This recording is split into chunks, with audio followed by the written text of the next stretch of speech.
आजा दोस्तों, स्वागत है आपका मेरे इस चैनल जी मास्टर जी में। और आज की कक्षा में है हम क्लास 8 के लिए समतुल्य परिमेय संख्याएं। जैसा कि आपके सिलेबस में समतुल्य परिमेय संख्याएं। दोस्तों, समतुल्य परिमेय संख्याओं को समझने से पहले हम समतुल्य भिन्न को समझते हैं। समतुल्य भिन्न इसको थोड़ा सा समझते हैं। समतुल्य भिन्न को समझने के बाद समतुल्य परिमेय संख्याएं समझना आसान हो जाएगा कंसेप्ट के लेवल पर। तो समतुल्य भिन्न इक्विवेलेंट फ्रैक्शन, और इक्विवेलेंट फ्रैक्शंस में हम देखते हैं, आपको एक कहानी सुनाते हैं। एक माँ थी, उसके दो बेटे थे। एक बार माँ जो है सो घर में एक सेब लाई। आप सेब का देख लीजिए, ये इस तरह का एक है, सेब लाई। अब बड़ा बेटा और छोटा बेटा दोनों में झगड़ा हो गया। माँ ने कहा कि सेब दोनों को हम दे देते हैं, तो माँ ने सेब के दो हिस्से कर दिए। माँ ने सेब के कितने हिस्से कर दिए? दो हिस्से कर दिए, और दोनों बेटे को एक एक टुकड़ा देने लगी। छोटा वाला थोड़ा जिद्दी था, बोला हम दोनों टुकड़ा लेंगे। छोटा वाला थोड़ा जिद्दी था, तो छोटा वाला को इतना मिला 1/2।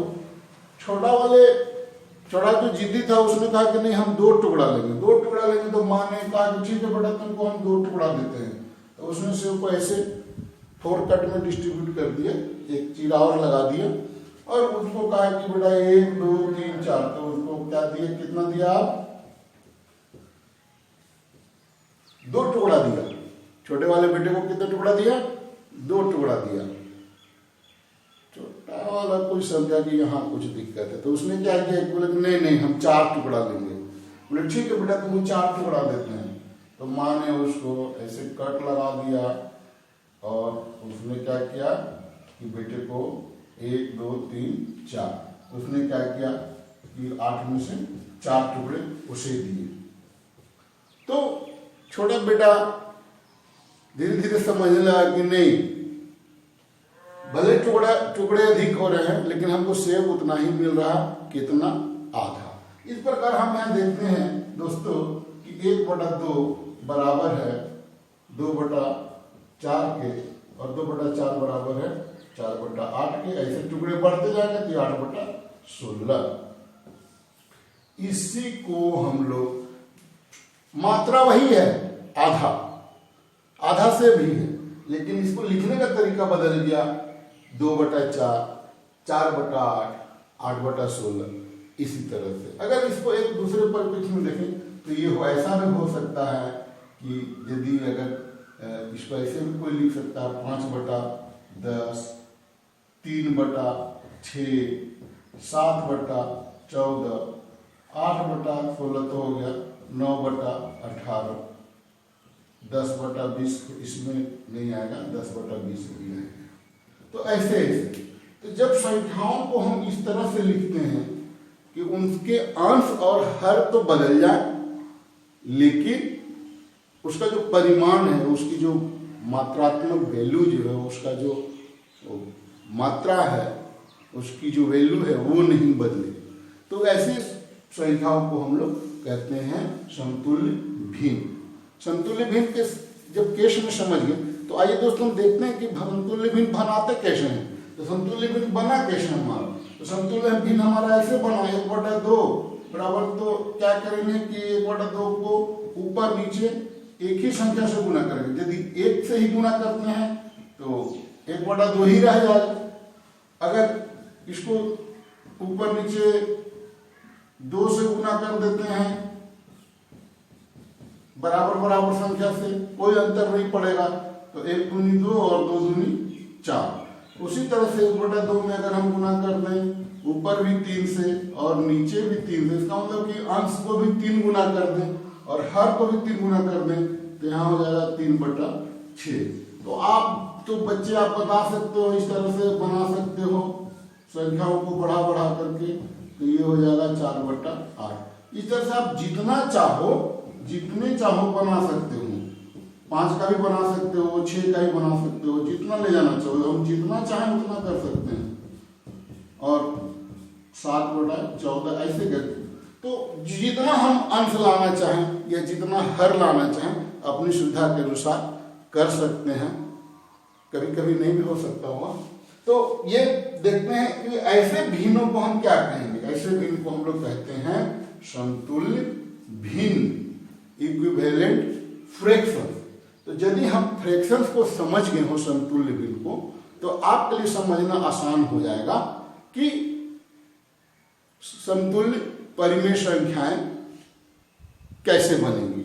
जैसे अब समतुल्य परिमेय संख्या में हम आते हैं, संख्या मान लो हमारा है 1/-1/3 है, हम कैसे बनाएंगे? तो ये बनाएंगे -1 तो एक बार 1 से तो है ही, 2 से बना सकते हैं, तो 3 × 2 तो ऊपर हो गया -2 अब बटा 3 × 6। दूसरा कैसे बनेगा? तो -1/3 ऊपर भी गुना कर देंगे 3 से, नीचे भी गुना कर देंगे 3 से, तो ऊपर हो गया -3 और नीचे हो गया 9। तीसरा लाना चाहते हैं -1/3 है, ऊपर भी गुना कर दें, ऊपर भी 4 से और नीचे भी 4 से, यानी अंश में भी 4 से और हर में भी 4 से, तो ये हो गया -4 और 4 × 12।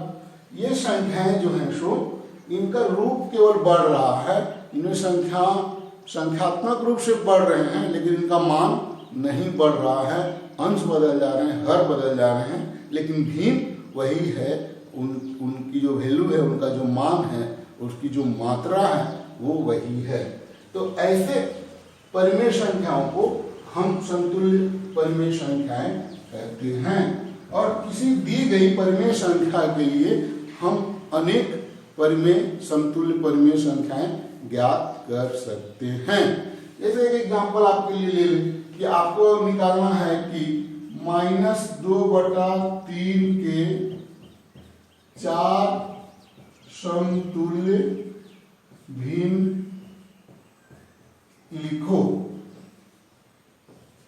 तो -2/3 के 4 समतुल्य भिन्न कर रहा, तो -2/3 है, तो इसका पहला तो 1 से गुना छोड़ देंगे, ताकि ऑलरेडी वो -2/3 है, तो 2, 3, 4 और 5 से बारी बारी से गुना करेंगे। तो -2/3 में अगर 2 से गुना कर देंगे, या 2/2 कहिए, या फिर वैसे 2 लिखिए, तो ये हो जाएगा -4/6। -2/3 को फिर गुना कर देंगे कितना से? 3/3 से, ऊपर वाले को ऊपर से -6/9। फिर हम कर सकते हैं 4 से ऊपर नीचे गुना कर सकते हैं। आप ऐसे भी कर लो, तो ऐसे करो ऐसे करो, कोई बात नहीं। तो -8/4 दिया 12 और -2/3 इसको 5 से गुना कर देंगे, तो 3 और गुने 5 हो जाएगा -10/15। तो ये 4 समतुल्य भिन्न है -2/3। प्रथम 4 हैं, पूछे कि ऐसा समतुल्य भिन्न लिखो जिसका हर दिया गया हो। जैसे -2/3 का ऐसा समतुल्य भिन्न लिखिए जिसका हर जो है सो 15 के बराबर हो। तो 15 के बराबर तो 3 बचे 15, तो ये वाला -10/15। चूंकि ऊपर में 5 से गुना कर देंगे और नीचे में भी 5 से गुना कर देंगे, तो अपने हिसाब से जैसा पूछेगा वैसा बना देंगे। ठीक है, तो कुछ अभी हम कुछ सवाल हल करेंगे आपकी किताब से, उसके बाद देखते हैं फिर आगे।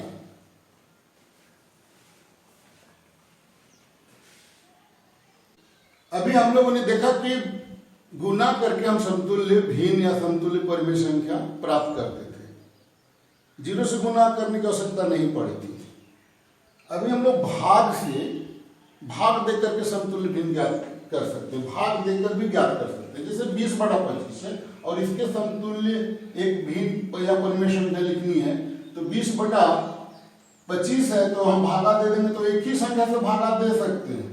तो जैसे 20 में हम 5 से भागा दे दें और हम 25 में भी 5 से भागा दे दें, तो 20 में 5 से भागा देंगे कितना आ जाएगा दोस्तों? 4। और यहाँ आ जाएगा 25 से 5 से भागा देंगे तो कितना आ जाएगा? 5। तो ये भाग देकर के भी हम लोग समतुल्य परिमेय या भिन्न संख्या ज्ञात कर सकते हैं। शर्त है कि हमको 0 से भागा नहीं देना है। भाग देने में ध्यान रखना है कि वो नॉन जीरो इंटीजर हो। ठीक है। अभी हम एक सवाल बनाएंगे कि 3/7 के समतुल्य एक ऐसी परिमेय संख्या लिखिए जिसका हर 28 हो। तो वेरी सिंपल, बहुत आसान सा सवाल है। 3/7 है, हमको इसका हर लाना है 28। तो अगर हम पहले से ही लिख दें कि हर 28 आ जाए, यहाँ कितना होगा ये पता करना है, तो घर को 28 लाना ही लाना। तो क्या करेंगे, 7 में कितना से गुना करेंगे 28 आएगा, तो 7 4 जा 28। तो 7 में हम 4 से गुना करेंगे। तो यदि हम हर में 4 से गुना करेंगे तो हमको अंश में भी 4 से गुना करना पड़ेगा।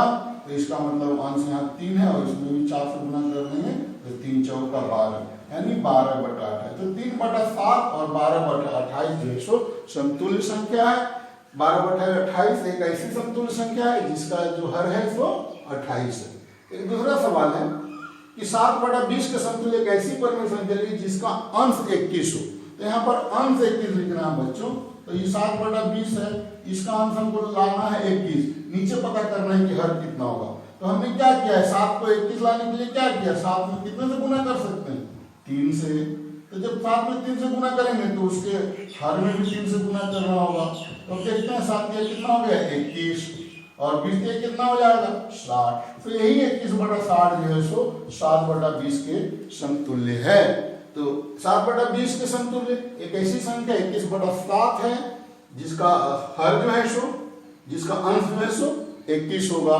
तो ऐसी एक मात्र संख्या ही मिलेगी और कोई दूसरी संख्या तो मिल नहीं सकती, 21 ही लाना है तो 21। ठीक है। तो ये सवाल, ये ऐसे सवाल आपके एक्सरसाइज में भी दिए गए हैं, प्रश्नावली 1.1 में, एनसीईआरटी की बुक्स हो या फिर झारखंड बोर्ड में भी या अन्य स्टेट बोर्ड में भी। तो ये मोटा मोटी इस तरह के सवाल हैं, सभी के लिए समान रूप से उपयोगी है। और अब आज का प्रश्न है बच्चों आपके लिए एक सवाल है कि -4/5 को ऐसे समतुल्य परिमेय संख्या के रूप में लिखिए जिसका हर कितना हो -45 हो। तो ये आज का सवाल आपको कमेंट्स बॉक्स में इसका आंसर लिख के बताना है। और अगर आज का वीडियो पसंद आया हो तो मेरे वीडियो को लाइक कीजिए और शेयर कीजिए। और यदि आप इस चैनल पर नए हैं तो इस चैनल को सब्सक्राइब करना ना भूलें। सब्सक्राइब करने के बाद बेल आइकन को जरूर दबाएं ताकि अगला वीडियो आप तक जल्द से जल्द पहुंच सके। और इस संदेश के साथ कि मिलते हैं हम अगली कक्षा में समतुल्य परिमेय संख्याओं के बाद का जो टॉपिक है, 2 परिमेय संख्याओं की तुलना। तो सी you guys, children, have a good day. Thank you.